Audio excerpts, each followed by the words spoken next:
y sus sermones van a haber sido elegidos con temas que ellos creen que son relevantes, temas que creen que la gente quiere escuchar, y van a mezclar en algunas de estas ideas algunos pasajes bíblicos, pero sus pasajes y sus predicaciones no van a reflejar las prioridades bíblicas, van a reflejar más bien los intereses de la cultura.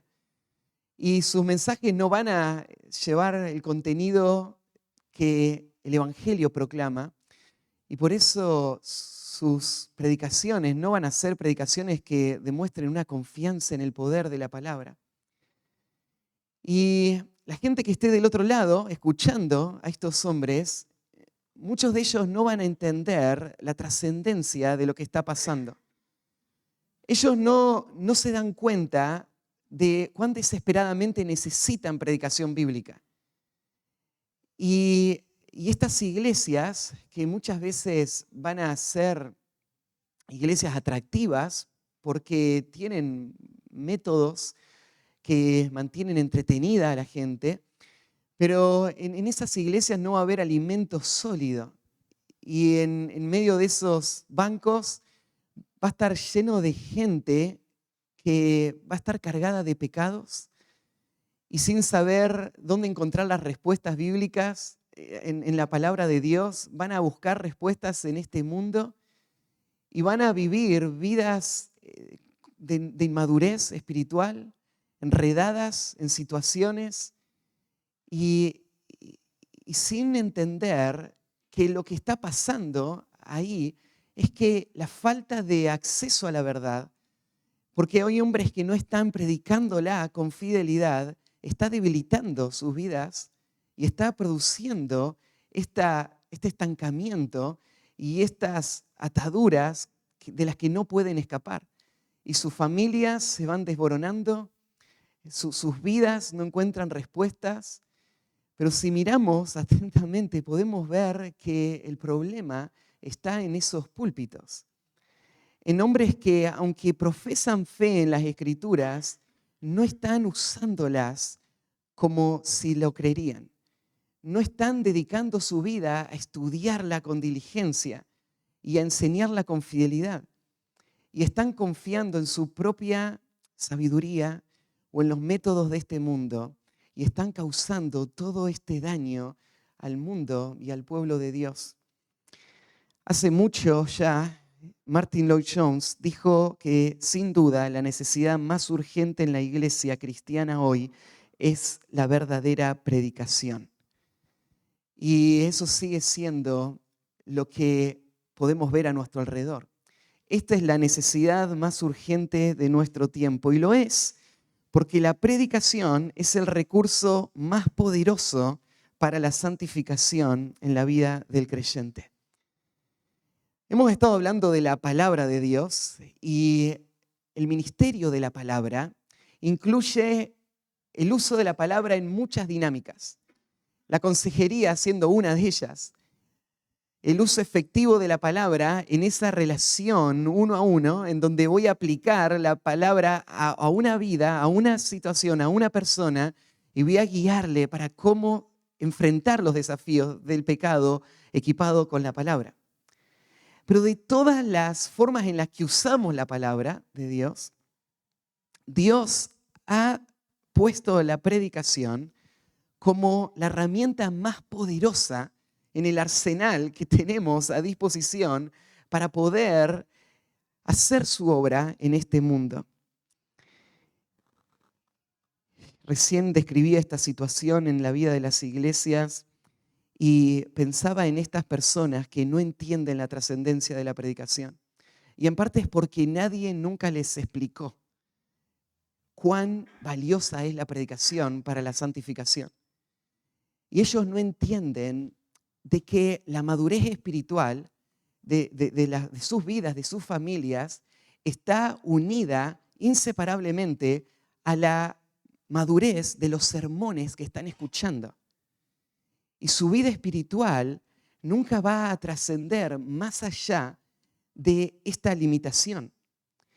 No quiero decir que una persona no puede crecer espiritualmente sin predicación fiel, porque Dios nos ha dado muchos medios de gracia por los cuales nosotros tenemos acceso a las Escrituras, que es el instrumento que Dios usa para santificarnos. Pero de todas esas herramientas, la predicación es central y es irreemplazable. Por eso es que digo que la necesidad más urgente, y lo que Martin Lloyd Jones decía, en la iglesia hoy es predicación bíblica, es predicación fiel. Este es el medio de gracia principal que Dios ha designado. Siendo esto así, no nos sorprende que las Escrituras muestran un patrón. Cómo los hombres de Dios entendieron la prioridad de la predicación y se dedicaron a esta tarea. Comenzando por el Señor mismo, si hacemos un recorrido por los evangelios, una y otra vez vemos que el Señor hizo de la predicación el eje de su ministerio. Marcos 1, 14 y 15 dice: después que Juan fue encarcelado, Jesús vino a Galilea predicando el evangelio del reino. También en el versículo 35 al 39, ahí mismo en Marcos 1, levantándose muy de mañana, siendo muy oscuro, salió y se fue a un lugar desierto y allí oraba, y le buscó Simón y los que con él estaban, y hallándole le dijeron: todos te buscan. Él les dijo: vamos a los lugares vecinos para que predique también allí, porque para esto he venido. Y predicaba en las sinagogas de ellos en toda Galilea y echaba fuera a los demonios. Para esto he venido. No es que esto es lo único que hizo Jesús durante su ministerio, pero este es el eje central de su ministerio. Los milagros que él hizo, todas esas señales, lo que hicieron fue dar el respaldo para la predicación. Pero su tarea, él vino a buscar y a salvar lo que se había perdido, fue hecha alrededor de esta actividad, de la predicación. Después que el Señor terminó su ministerio terrenal, sus discípulos que fueron enviados entendieron la prioridad de la predicación. Lo vemos reflejado, por ejemplo, en Hechos 6, cuando ellos dicen: no es justo que dejemos la palabra para servir a las mesas. Y eligieron a hombres que se ocupen del servicio para que ellos se dediquen a lo que ellos entendieron ser la tarea central del ministerio. No es que no había más para hacer, pero lo que no podían es descuidar lo que era central, lo que alimentaba todo lo demás, la predicación. Pablo entendió que esta era su misión. Él fue enviado a esta tarea. En 1 Corintios 1:17, él dice: pues no me envió Cristo a bautizar, sino a predicar el evangelio, no con sabiduría de palabras, para que no se haga vana la cruz de Cristo. Cristo me envió a predicar. Esto soy por naturaleza. Este es mi llamado. Esta es mi actividad. Soy un predicador. Después lo vemos a Pablo exhortando a la próxima generación de ministros, ahí en 2 de Timoteo 4:2, con estas palabras famosas: que prediques la palabra a Timoteo, que instes a tiempo y fuera de tiempo, redarguye, reprende, exhorta con toda paciencia y doctrina. Predica la palabra. Y después que pasaron los apóstoles y sus discípulos, la predicación siguió siendo central en el ministerio de la iglesia por medio de los padres apostólicos, y lo vemos reflejado en sus escritos. Y claro que la predicación enfrentó tiempos difíciles. Y la historia es un testimonio de los desafíos que fue mantener la predicación como central y una predicación bíblica que refleje el sentido real de los textos.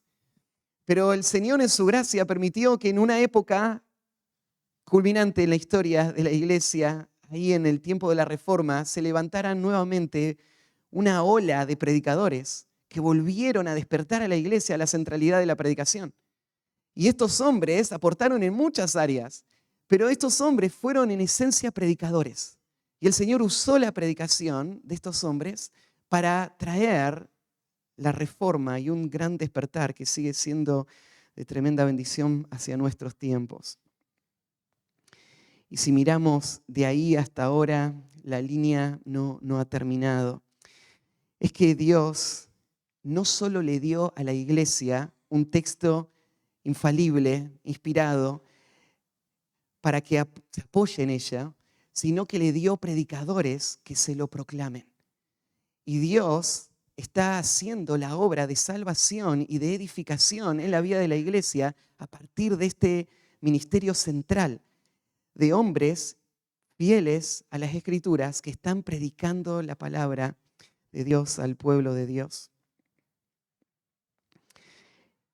Miramos la historia de la iglesia y vemos la forma en la que Dios usó la predicación, pero no creemos en la predicación por lo que Dios hizo en la historia. Lo creemos porque así lo vemos en las Escrituras. Dios le dio a la predicación este lugar central. Cuando vemos en Jeremías 3:15, cuando el profeta habla de predicadores y dice: y os daré pastores según mi corazón, que os apacienten con ciencia y con inteligencia. Pastores que iban a apacentar el pueblo de Dios con la palabra de Dios. Esta es la promesa de esa bendición futura. Esto es lo que bendice al pueblo de Dios. Hombres que estén alimentándoles con la palabra. Sin predicación fiel no hay madurez en la iglesia.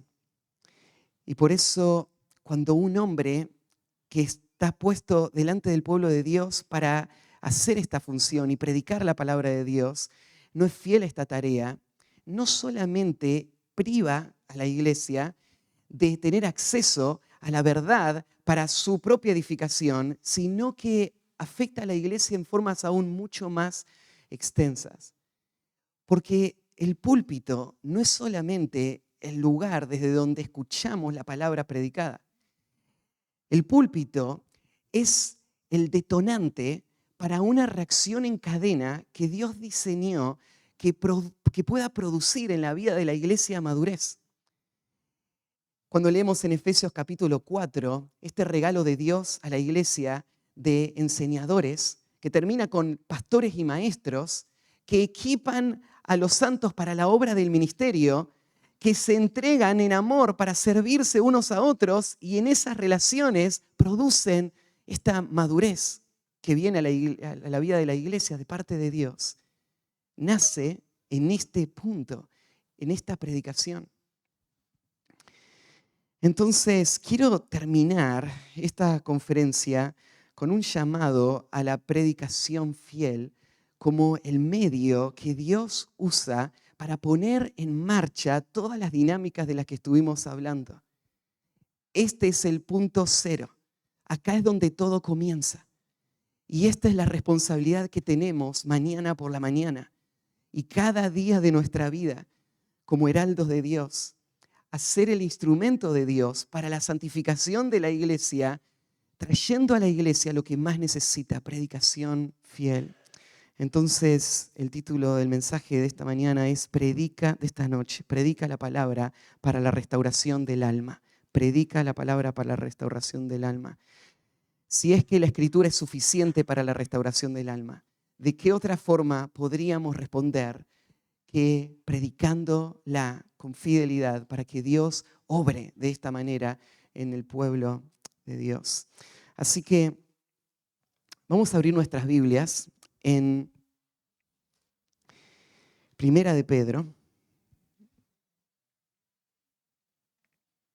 y vamos a estudiar uno de los muchos textos en los que vemos este efecto de la palabra en la vida del pueblo de Dios. Y yo les decía, esta gente no entiende las implicancias de la predicación fiel. El Señor les ha puesto para recibir la palabra. A nosotros nos ha puesto para entregarla con fidelidad. Este es uno de esos pasajes en donde el foco está puesto en la persona que lo está recibiendo. Y yo quiero ver en este pasaje, una vez más, lo que se nos dice de la Escritura y de la forma en la que la Escritura obra en la congregación. Pero le estoy hablando a predicadores, para que ustedes entiendan la importancia de sus ministerios, para que se puedan entregar a esta tarea con fidelidad y diligencia, entendiendo de que no hay otro camino, que esto es lo que Dios diseñó y este es el camino que Él va a usar para traer el crecimiento a nuestras iglesias. Recordamos que Primera de Pedro fue escrito en tiempos difíciles. La persecución no había empezado oficialmente de parte de Roma, aunque ya estaba ahí desde tiempo atrás, desde los judíos, y de los romanos iba creciendo cada vez más.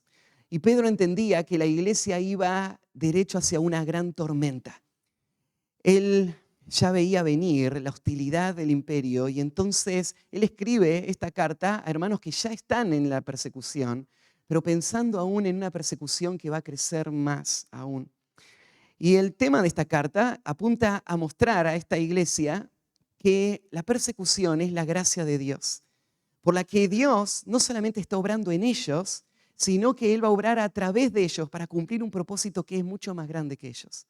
Dios está cumpliendo las promesas de Cristo. Él está edificando la iglesia. La persecución no va a frenar la iglesia, no va a destruir la iglesia, va a cumplir el plan de Dios, pero la iglesia en medio de la persecución debe ser fiel. La iglesia debe vivir vidas santas. Entonces, en ese contexto, vemos a Pedro arrancar esta carta en los primeros versículos, mostrando la gran salvación que hemos recibido para llevar a estos creyentes a este punto de gratitud y admiración.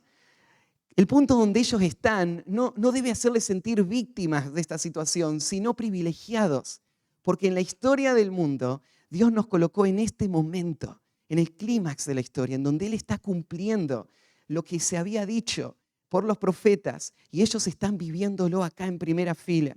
Ellos están participando de esta gran salvación. Frente a esa gran salvación, ahora el pueblo de Dios va a responder de la siguiente manera. En el versículo 13 en adelante va a explicar que van a responder de tres maneras. En esperanza, primero, en santificación, y en el versículo 22 va a introducir la tercera, que es en amor. Y en este punto es donde quiero entrar en el pasaje. Pedro está hablando entonces de cómo debemos responder a esta gran salvación. Y va a explicar de que debemos vivir el amor que solamente el pueblo de Dios puede vivir.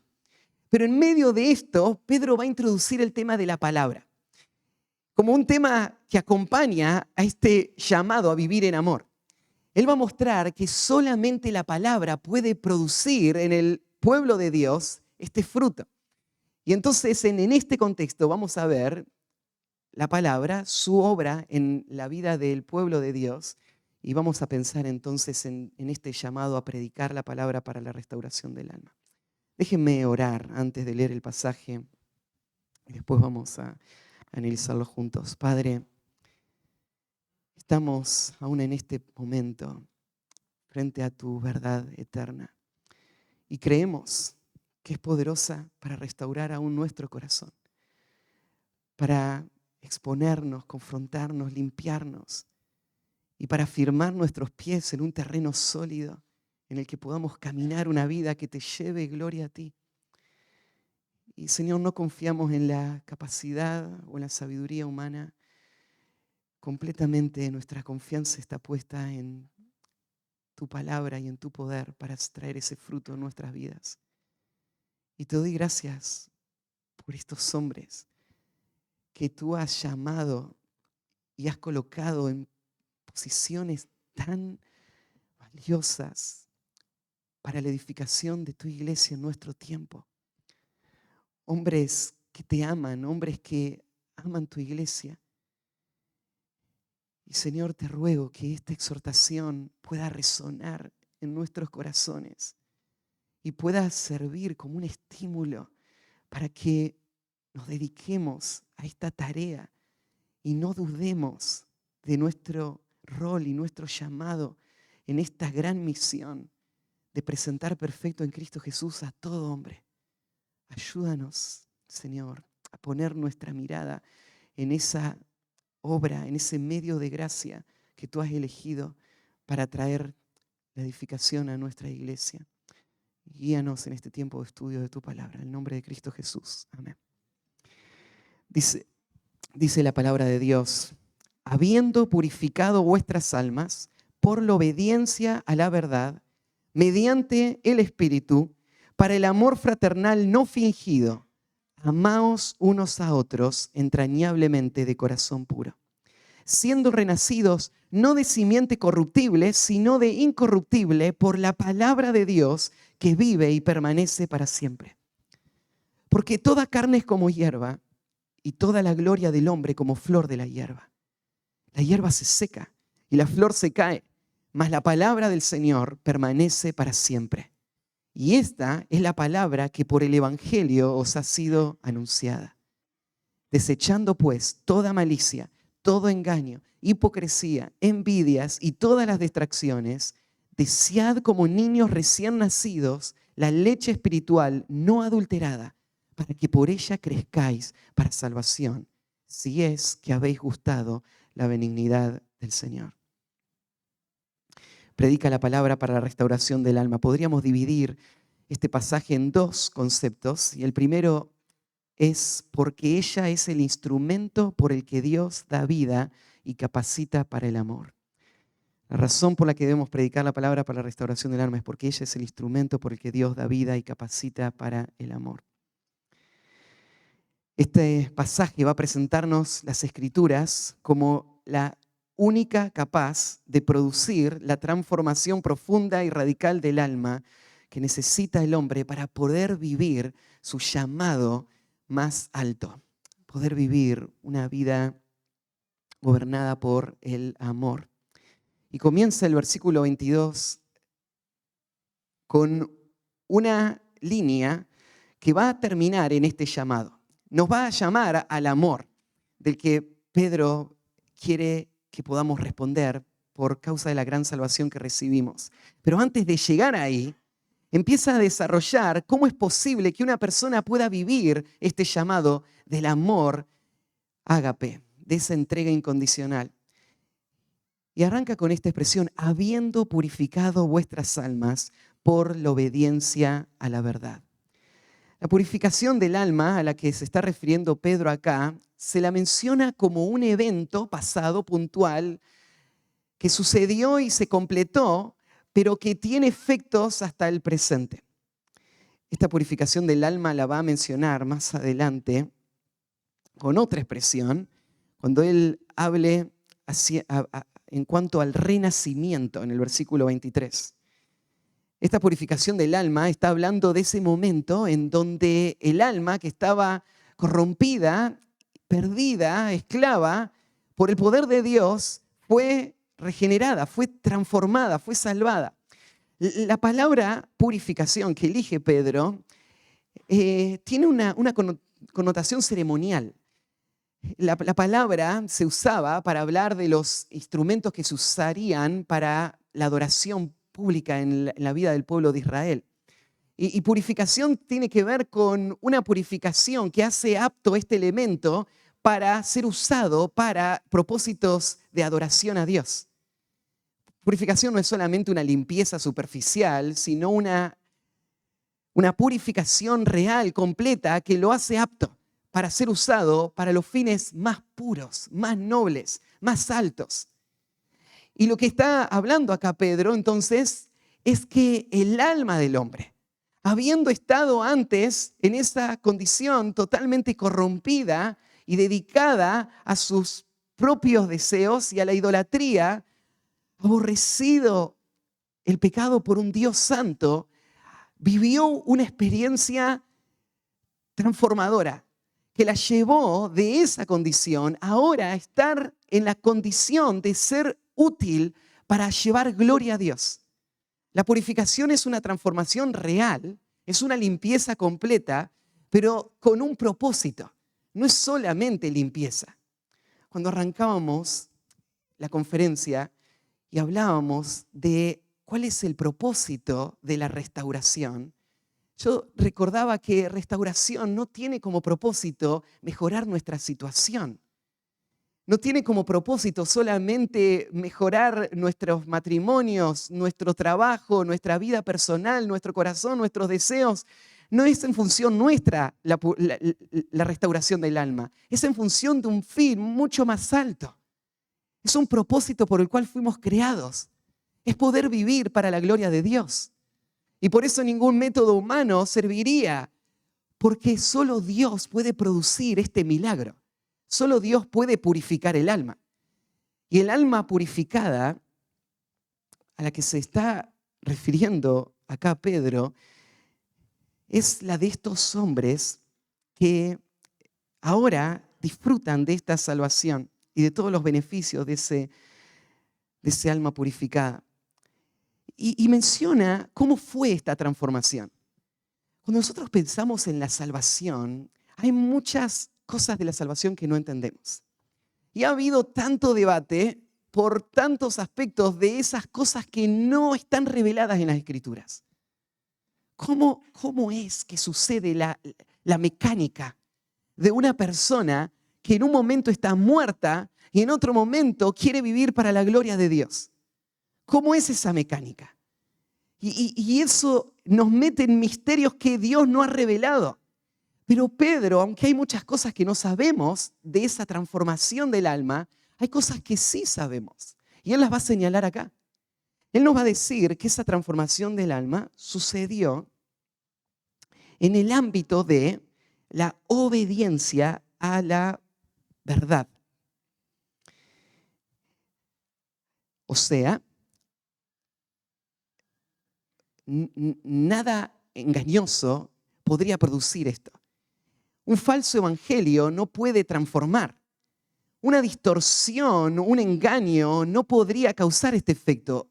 El poder para la transformación se vio reflejado en la verdad y en un cambio de inclinación en el corazón de esta persona que antes vivía para sí mismo.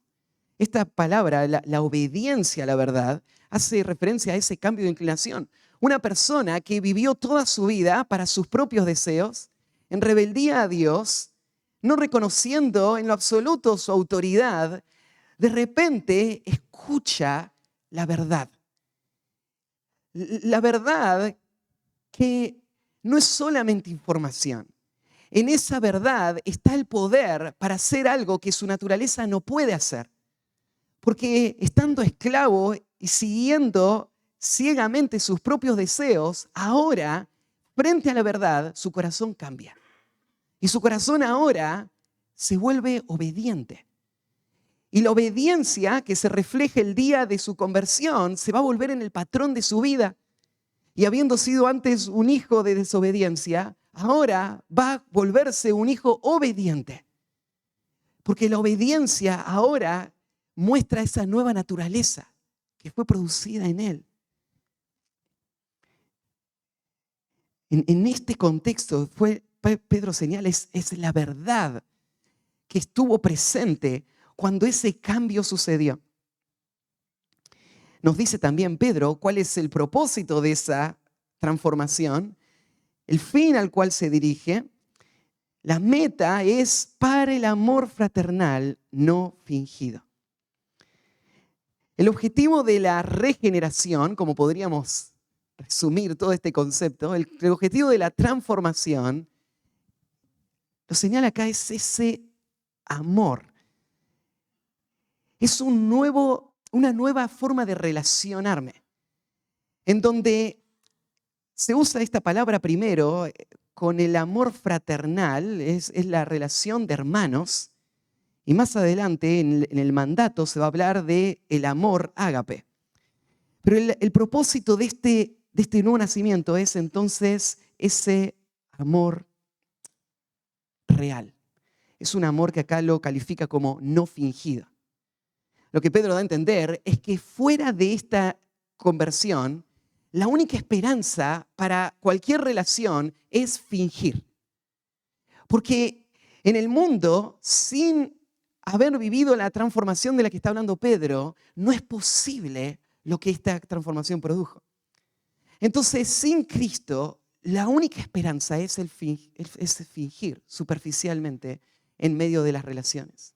Nosotros sabemos que las relaciones, para sobrevivir, requieren un grado de cordialidad, ¿no?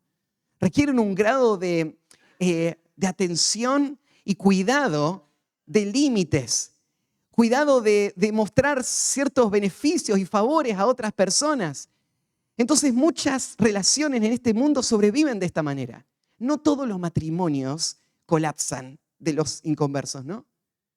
Vos mirás matrimonios de personas sin Cristo que vivieron 40 años en una aparente armonía y funcionaron aparentemente bien. Y terminan y hay expresiones de afecto y de cuidado hasta los últimos días. Y vos decís, ¿y cómo explico esto? ¿Por qué veo esto en este incrédulo? Y veo a un creyente luchar tanto con vivir los principios bíblicos. Bueno, no es que el inconverso no pueda funcionar, solamente que no lo puede hacer a partir de una realidad interna. Solo lo puede hacer por un beneficio personal. Es solamente fingido. No es que él es consciente de esto, no es que él entiende lo que es el verdadero amor, porque si él nunca lo experimentó, no puede saberlo. Él lo entiende como si fuese a ser real, pero es solamente aparente, es superficial, es solamente funcional a la relación. Pero no es el amor de Dios, porque ese amor no está en su alma. Pero en estos hombres, en el pueblo de Dios, hay otra realidad. Fue regenerada esta persona, fue librada de la corrupción del pecado y traída a una nueva realidad para ser usada por Dios. Y esta realidad tiene esta característica. Él puede amar. Él puede amar. ¿Cuánto impacta esto la vida de un consejero? ¿Cuánto impacta esto las relaciones en la vida del pueblo de Dios, a un matrimonio? ¿Qué método, qué técnica podría igualar lo que Pedro está describiendo acá? Esta profundidad de transformación que hace posible algo que solo Dios puede hacer. Entonces, ahora viene el mandato. El mandato a estas personas que han nacido de nuevo, que han sido transformadas, es amaos unos a otros. Este amor ahora se vuelve para el creyente su regla. Hay una autoridad divina que reclama este amor. En Primera de Juan lo trata como una deuda. Habiendo sido nosotros amados como fuimos, ahora debemos amarnos unos a otros. Juan lo trata como una deuda. Pedro lo trata como una obligación. Hay un deber ahora. Hay una nueva misión. Hay un nuevo objetivo para esta vida. Es vivir esta vida de entrega incondicional en todas mis relaciones. Unos a otros está Pedro señalando específicamente la vida del cuerpo, las relaciones dentro de la iglesia. Pero sin duda este amor trasciende todas estas barreras. Este amor lo sigue ampliando con estas otras descripciones. Deben amarse unos a otros entrañablemente. O podríamos traducirlo fervientemente, intensamente, poniendo más fuerza sobre ese mandato. Y este amor es el amor que surge de un corazón puro, o un corazón que ha sido purificado. El versículo 23 vuelve a esta temática de esta transformación profunda que hace posible esta vida de amor, con la expresión siendo renacidos, no de simiente corruptible, sino de incorruptible, por la palabra de Dios que vive y permanece para siempre. Y ahora sí introduce este concepto del nuevo nacimiento. Es lo que nosotros conocemos como la regeneración. Y claro, el nuevo nacimiento está presentado acá como algo que yo no hice, está en la voz pasiva, siendo renacidos.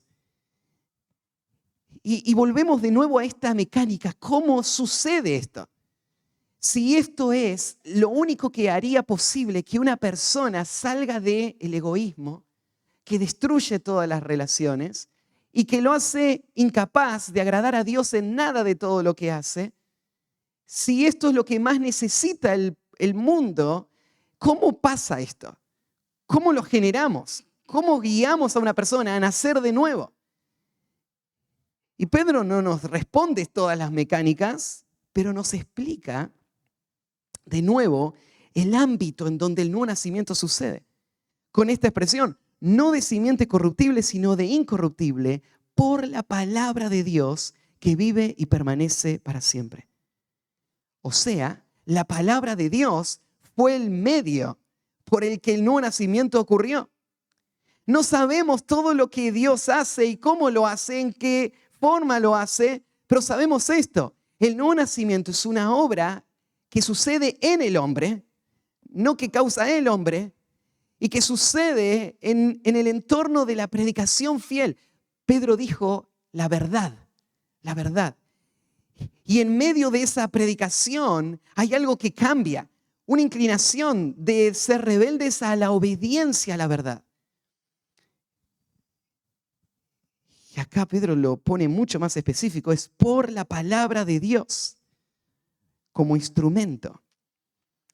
La palabra de Dios es el medio por el cual sucede esta transformación.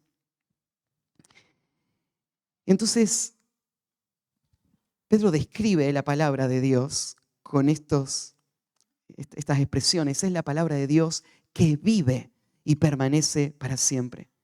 Esta primera expresión, que vive, es un participio en tiempo presente que tendrá un aspecto continuo, que vive continuamente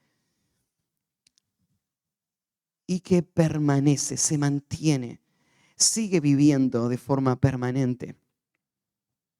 No está hablando de las hojas que tengo acá al frente mío que se van a deshacer en algún momento. Está hablando del contenido de la palabra de Dios que no va a desaparecer, que siempre va a ser actual, que siempre va a ser verdad. Y ahí toma Pedro el tema de la palabra y del lugar que tiene la palabra en la vida del pueblo de Dios. Siendo que el pueblo de Dios nació por la palabra, ahora Pedro va a explicar más de esta palabra, porque ahora él quiere que la palabra sea el centro de atención de ellos. Entonces, el versículo 24 va a describir a la palabra con una serie de citas. Dice, porque toda carne es como hierba y toda la gloria del hombre como flor de la hierba. La hierba se seca y la flor se cae, mas la palabra del Señor permanece para siempre. ¿A dónde deja esta expresión el orgullo humano? Cuando usa todos estos absolutos, toda carne es como hierba. El hombre que distorsiona la palabra para tratar de agradar a la gente, está pensando que de esta manera va a lograr un resultado que él quiere tener. Y atrás del corazón de un hombre que está abandonando la fidelidad a las Escrituras para tratar de complacer a las personas, hay deseos personales, hay ambiciones personales. Y acá Pedro está dándonos esta declaración absoluta. Nunca vas a trascender este hecho. No sos importante. Tu vida se deshace como cualquier pasto y flor de este mundo. Todo lo que logres, cualquier ministerio que puedas construir, toda la influencia, todo el amor de la gente, toda la adulación, toda la aclamación que podría venir de este mundo, toda la gloria, todo eso no va a permanecer. Todo eso es efímero, desaparece, como esa hierba. Y toda la gloria del hombre, agrega de nuevo, es como flor de la hierba. Todo el esplendor, todo el poder, toda la grandeza, todo el brillo, como una flor del campo se marchita y se acaba. Después que todos los grandes de este mundo hayan desaparecido, lo que va a quedar en pie, inamovible, seguro, es la palabra del Señor que vive y permanece para siempre. De nuevo, él agrega estas mismas descripciones que antes nos señaló de la permanencia de la palabra, que muestra, ¿no es cierto?, la vigencia de la palabra. La vigencia en todo tiempo, en toda situación. Y compara, ¿no es cierto?, ahí cuando usa la expresión, la palabra del Señor, está uniendo a Dios con su palabra. Lo que nosotros hacemos cuando exaltamos la palabra, no es idolatrar la palabra. Amamos la palabra, honramos la palabra, pero lo hacemos porque amamos al Dios de la palabra. Y la palabra es solamente un reflejo de Él. Y por eso toda nuestra atención está puesta en el Señor, pero el Señor nos dio su palabra y su palabra tiene sus mismos atributos, sus características. Y por eso Él ha exaltado su palabra a la altura de su nombre. Y nosotros miramos la palabra con la misma reverencia que al Dios de la palabra. Y temblamos delante de la palabra del Señor, como lo hacemos delante del Señor mismo. Y por eso Pedro une esas dos realidades en esta expresión. La palabra del Señor permanece para siempre. El Señor permanece para siempre. La palabra del Señor permanece para siempre. Y en esta expresión Pedro está colocando a la palabra de nuevo como la autoridad suprema para la fe y la vida del hombre. Porque ella expresa con precisión las palabras de Dios al hombre, por medio de las cuales Él revela su carácter, su voluntad, su plan de redención. Y agrega a esta expresión al final que para nuestro tema en esta predicación es clave. Porque Él ahora dice, y esta es la palabra que por el Evangelio os ha sido anunciada. La palabra que ha hecho este efecto en este grupo de creyentes lo tuvo por medio de la predicación. La expresión que usa acá Pedro para hablar del anuncio de la palabra es una de las tantas que se usan en el Nuevo Testamento para hablar de la predicación. Hay muchos términos que se usan para hablar de predicar. Este es uno de ellos. Y Pedro está hablando acá de predicación. ¿Cómo fue que estos hombres llegaron a este estado? Es porque hubo predicación fiel. Es porque hubo un vocero de Dios que anunció esa verdad sin mezcla, sin distorsión. Y en medio de esa predicación, la gracia de Dios obró sobrenaturalmente el nuevo nacimiento en el corazón de personas que antes eran rebeldes y estaban en la oscuridad, en el pecado, y que ahora han sido purificados y son capaces de hacer algo que nadie más podría hacer. Ellos aman. Pensá en cuánto aporta la predicación a la consejería. Si es que la predicación es el medio por el cual una persona es hecha capaz de responder a ese llamado de la consejería, a renunciar a su propio corazón, a sus propios deseos, a su propio ego, para poder consagrar toda su vida a un propósito más sublime, a la adoración a Dios, entregándose en amor por otros constantemente. Todo esto comienza con la predicación. Sin predicación no hay salvación. ¿No es esto lo que dice Romanos capítulo 10? ¿Cómo van a creer si no hay predicadores? Si no hay quien les predique. Sin predicación no hay fe. Sin fe nadie invoca el nombre del Señor. Si no invocan el nombre del Señor no se salvan.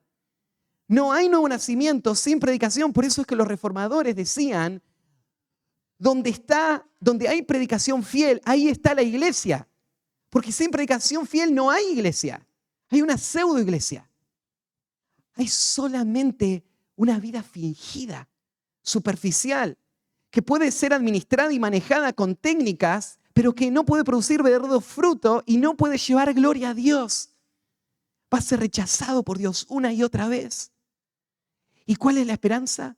Predicación. Solo predicación. Por eso predica la palabra para la restauración del alma. Pedro no termina ahí, sino que nos va a dar un segundo concepto. Predica la palabra para la restauración del alma porque ella es el instrumento por el que Dios santifica a su pueblo. No solamente Dios va a usar la predicación para traer la salvación y capacitar para el amor, sino también la predicación para la santificación. En ese mismo contexto del versículo 25 al final, la palabra que está siendo predicada, por la que ellos nacieron de nuevo, en ese mismo contexto ahora Pedro va a dar esta exhortación.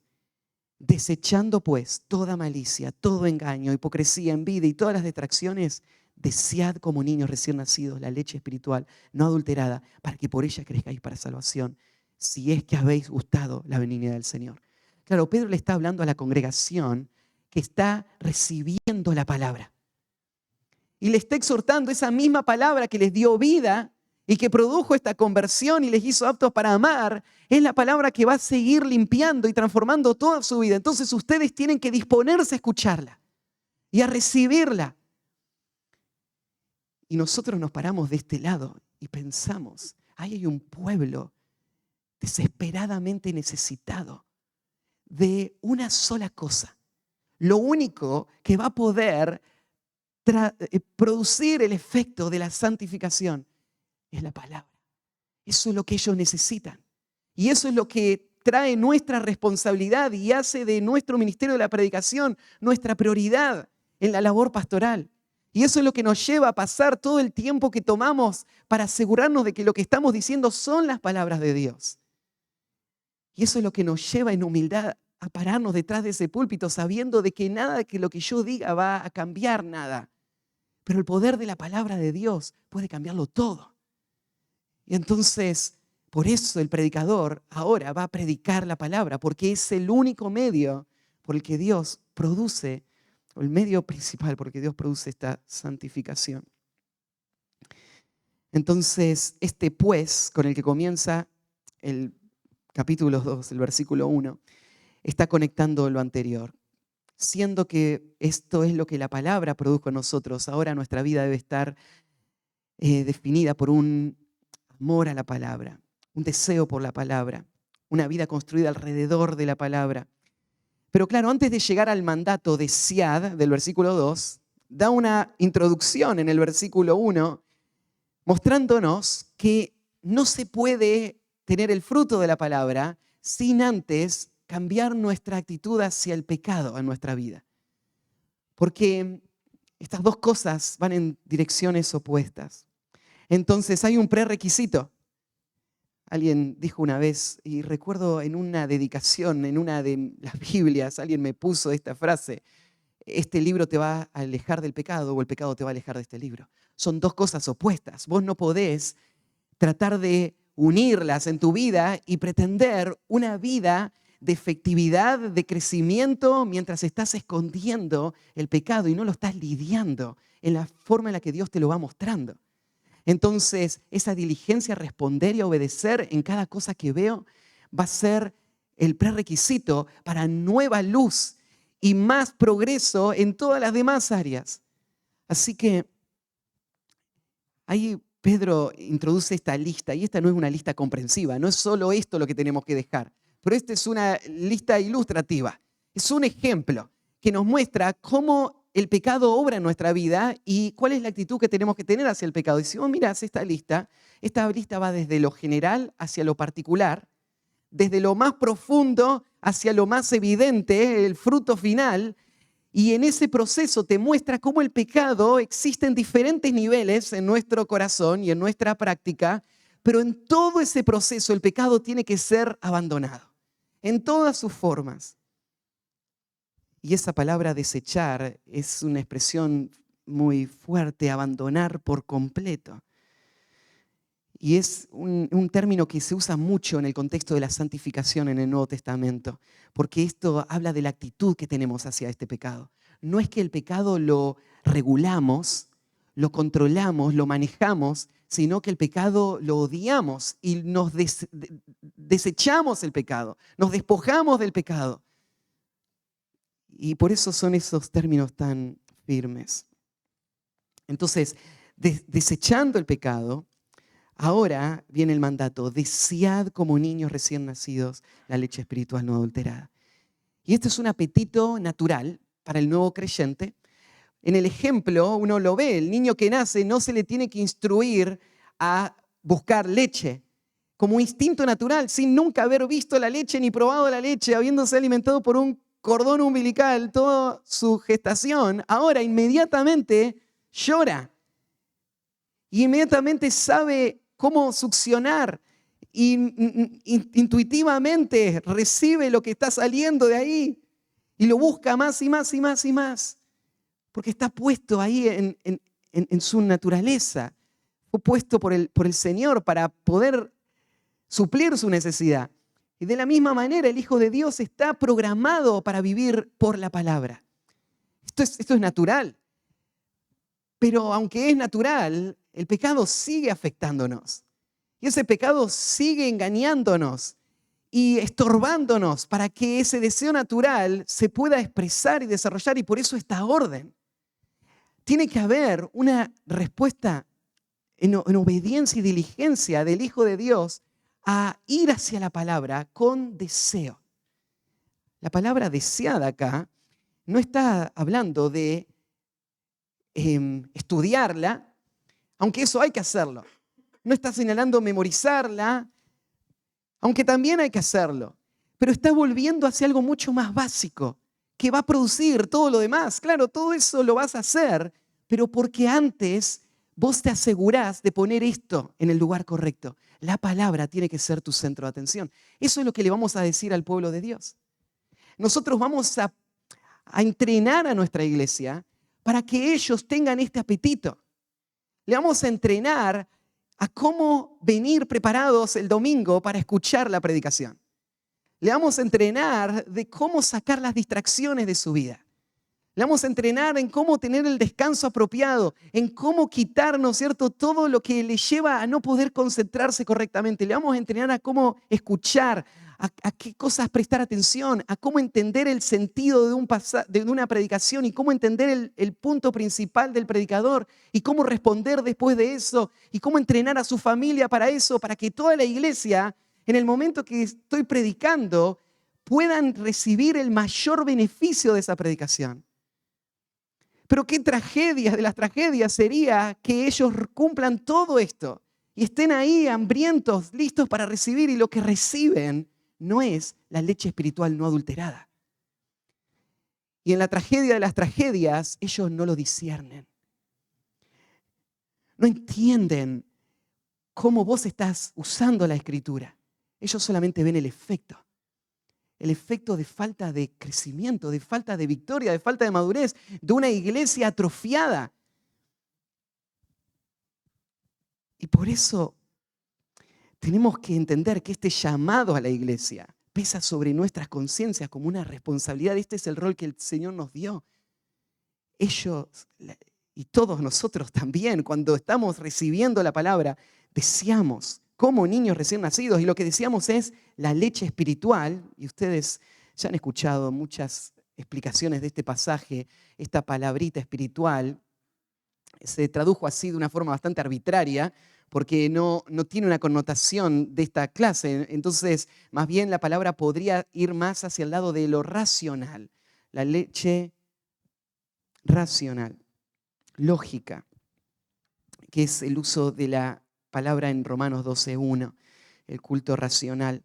Entonces es la alimentación que apunta a la mente y que está respondiendo la audiencia, la persona, con una mente involucrada y está recibiéndola. Y agrega esta otra descripción: es la leche espiritual no adulterada, sin mezcla, nada engañoso, nada fuera de lo que es por naturaleza, sin traer nada ajeno, nada externo. No admitimos ninguna eisegesis, solo exégesis. Solo vamos a sacar lo que está ahí y vamos a ponerlo delante del pueblo de Dios, sin más, sin mezcla, y solo eso. Y el propósito de estar atento, de desearla y buscarla, es para que por ella crezcáis para salvación. Solo la verdad, sin adulteración, es la que va a producir verdadero crecimiento. Y este crecimiento no se refiere al tamaño de tu iglesia. Se está refiriendo a las promesas del Señor, cuando dijo: yo edificaré mi iglesia. Y Él ha decidido hacerlo por el instrumento de la predicación, por el que Él va a traer salvación y Él va a traer al perdido a la fe, y la edificación, el crecimiento como piedras vivas siendo edificados. Entonces el crecimiento, y claro, el crecimiento que produce la palabra de Dios va a cumplir el propósito por el que Dios dio la palabra, y eso esperamos que sea amplio, Claro que deseamos, todo hombre queremos presentar perfectos en Cristo Jesús. Claro, entendemos que hay un propósito eterno de Dios en la salvación, pero con el corazón de Pablo nosotros oramos por todo hombre, porque Dios quiere que todo hombre sea salvo y venga al conocimiento de la verdad. Entonces, claro que yo quisiera que toda la ciudad de San Justo esté el día de la predicación, escuchando la predicación, respondiendo. Pero el propósito de Dios se va a cumplir solamente en el contexto de la predicación. Yo no puedo determinar en qué forma Dios va a usar la predicación, pero sé esto. Solamente en este contexto Dios obra conversión y crecimiento y madurez. Es mi responsabilidad predicar la palabra y es Dios el que determina en qué forma Él va a hacer crecer a su pueblo. Cuando Él dice para salvación, Él tiene en mente el espectro completo de la salvación, ¿no? Crecer para salvación no quiere decir que vos tenés que esperar hasta el final para saber si sos salvo o no. Y en la medida en que respondas a la palabra, de esa manera vas a saberlo. No, la salvación es un proceso que comenzó con una liberación inmediata, final y completa de la condenación del pecado. Ya no hay más condenación para los que están en Cristo Jesús. Y en el momento de la conversión fuiste purificado, fuiste salvado para poder amar y ahora estás listo para crecer. Pero la salvación no terminó. Ahora no es que espero hasta que llegue el cielo. La salvación ahora progresa hasta ese clímax final. Y entonces el medio que Dios usa para producir esa salvación es la palabra. Y termina con esta expresión: si es que habéis gustado la benignidad del Señor. La forma en la que vivimos nuestra relación con la palabra va a evidenciar nuestra verdadera naturaleza. Este llamado no es una alternativa, no es una opción. Es el llamado que va a evidenciar tu verdadera condición espiritual. El pueblo de Dios va a desear la palabra y va a avanzar en ese proceso de santificación. Claro, no podemos siempre ver todo lo que Dios está haciendo, ni todos van a avanzar en la velocidad que quisiéramos que avancen. Pero acá Pedro está dando por hecho que el que gustó la benignidad del Señor es el que va a escuchar su exhortación y va a responder a ella. Entonces, la centralidad de la palabra para la santificación es algo que debe arraigarse profundamente en nuestro corazón. Ninguna iglesia tiene esperanzas en poder madurar como una iglesia que puede cumplir con el llamado de presentar perfectos en Cristo Jesús a todo hombre con un púlpito débil, con un púlpito que no es fiel. Porque el púlpito y la predicación bíblica es el principal medio que Dios ha determinado para producir este efecto de reacción en cadena que se va a desparramar por toda la vida de la iglesia y que va a afectar todos los rincones de la iglesia para llevar a esta iglesia a la madurez espiritual. MacArthur dice lo siguiente: estoy convencido de que la predicación es el fundamento sobre el cual debe construirse un ministerio efectivo de consejería. Aún el más vigoroso ministerio de consejería bíblica será minado si la predicación que lo acompaña es débil y ambigua. En cambio, una predicación clara y poderosa frecuentemente tiene éxito en tocar los corazones que han resistido a las más sabias consejerías. No te puedo decir cuántas veces lo hemos visto en la práctica, en donde estamos volcando toda nuestra artillería y llamando y orando, y en un momento, en una predicación, en la gracia del Señor, Él confronta un corazón, hay quebranto, hay arrepentimiento, y de repente lo que parecía trabado, cerrado, imposible, se allana, y ahora las dinámicas de la consejería entran y están informadas y equipadas por la misma predicación. Y el Señor la usa de forma poderosa. Pero esto no es solamente una experiencia. Aunque el hombre del que acabo de leer predicó por más de 50 años en una iglesia y vio el fruto de esto. Pero esto no es experiencia. Volvemos a la misma fuente de autoridad. La Escritura dice que esto funciona. No te puedo decir cuántas veces luché en mi corazón con creerlo. Y tener que subir a predicar y tener que confesar al Señor mi propia incredulidad en ese mismo momento. De pensar, Señor, ¿qué vas a hacer con esta predicación? ¿Va a tener algún efecto o no? Y dudar de la eficacia del método que Dios eligió. O algún momento ver que no hay tanto fruto como quisiera o no están las respuestas que yo imagino y pensar al final, esforzarme por predicar no cambia nada. Los matrimonios se separan en mi iglesia igual que en otras iglesias. Personas esconden el pecado por meses y sale a la luz una vida tremenda de hipocresía en el liderazgo de nuestra iglesia igual que en otras iglesias. ¿Qué cambió? ¿Dónde está ese poder? Qué soberbia la de mi corazón, el creer que yo puedo poner a Dios en el banquillo de los acusados para decirle a Dios que lo que Él está haciendo no es lo correcto.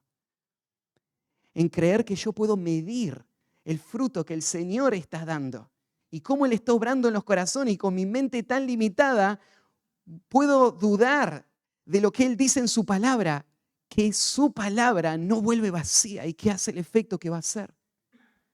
Y ahí es donde me arrepiento. Es donde subo una vez más al púlpito a predicar la palabra. Y hermanos, los exhorto como un hermano, como un consiervo. No estoy parado por sobre ustedes. Muchos de ustedes llevan mucho más tiempo que yo en el ministerio. Muchos de ustedes pueden predicar mucho mejor, han tenido entrenamiento. Pero abro mi corazón para decirle, necesitamos estar unidos en esto. Yo soy vulnerable. Yo necesito que ustedes me exhorten. Si me ven dudar y volver atrás de un compromiso por la predicación fiel de la palabra. Porque mi corazón es frágil, es débil, tiende a dudar. Y ustedes me necesitan y yo estoy acá para alentarte, para decirte no bajes los brazos. Este es el camino correcto. Confía en el Señor, sé fiel y deja que Él determine cuándo y cómo Él va a obrar en tu vida. Y viví para su gloria como un instrumento que ha sido rescatado de la podredumbre del pecado y purificado y hecho apto para amar y entregarte por el pueblo de Dios incondicionalmente. Oramos. Padre, gracias por tu palabra. Hemos sido exhortados, confrontados, alentados con ella en estos días y terminamos diciendo cuánto amo tu ley. Terminamos diciendo con el salmista, ella es más deseable que mucho oro y oro afinado, es más dulce que la miel que destila del panal. ¿A dónde más podríamos volvernos? ¿Qué otra fuente de autoridad o de poder podríamos buscar fuera de tu palabra para hacer la labor pastoral? Señor, nos arrepentimos por cada uno de esos pensamientos de incredulidad, por cada una de esas decisiones que hemos tomado que no han sido consistentes con un ministerio bíblico.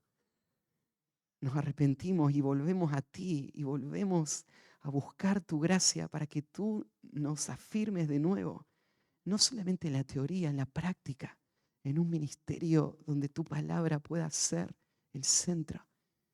Ayúdanos a creerlo cuando estemos estudiando y estemos gastando hora tras hora en el secreto para entender tu verdad y las mentiras de Satanás bombardeen nuestro corazón y nos hagan sentir incómodos y pensemos en todas las cosas que hay por hacer ahí afuera. Ayúdanos, Señor, a confiar en tu diseño. Ayúdanos, Señor, a equipar a tu pueblo. Ayúdanos a predicar tu palabra y déjanos adorarte con una vida entregada a ti. Y aunque tú no muestres ningún fruto en esta vida, te creemos y confiamos en ti. Ayúdanos a ser fieles hasta el final. Y Señor, si en tu gracia tú así lo quieres, danos el fruto que nuestra alma tanto desea. Porque amamos estas ciudades en donde tú nos has puesto, amamos nuestros países, a esta gente que son como ovejas que no tienen pastor. Son ciegos, guiados por ciegos hacia el pozo de la destrucción. Señor, en tu misericordia concede esta obra poderosa de la regeneración, de la salvación que solo tu palabra puede producir. Trae a nuestro tiempo el avivamiento que tú has producido en otras épocas. Levanta los predicadores que la prediquen con fidelidad a tu palabra y que tu Espíritu nos conceda ver en nuestra generación un despertar en tu iglesia y salvación en este mundo. Te encomendamos todo esto a ti. El día de mañana con nuestras iglesias amadas, el regreso a casa de algunos que van a viajar tal vez toda la noche. Guárdanos, Señor, guárdanos del mal y permítenos estar unidos en este mismo sentir. Danos amigos, compañeros que nos alienten, que podamos juntos avanzar en este compromiso a predicar tu palabra. En el nombre de Cristo Jesús, amén.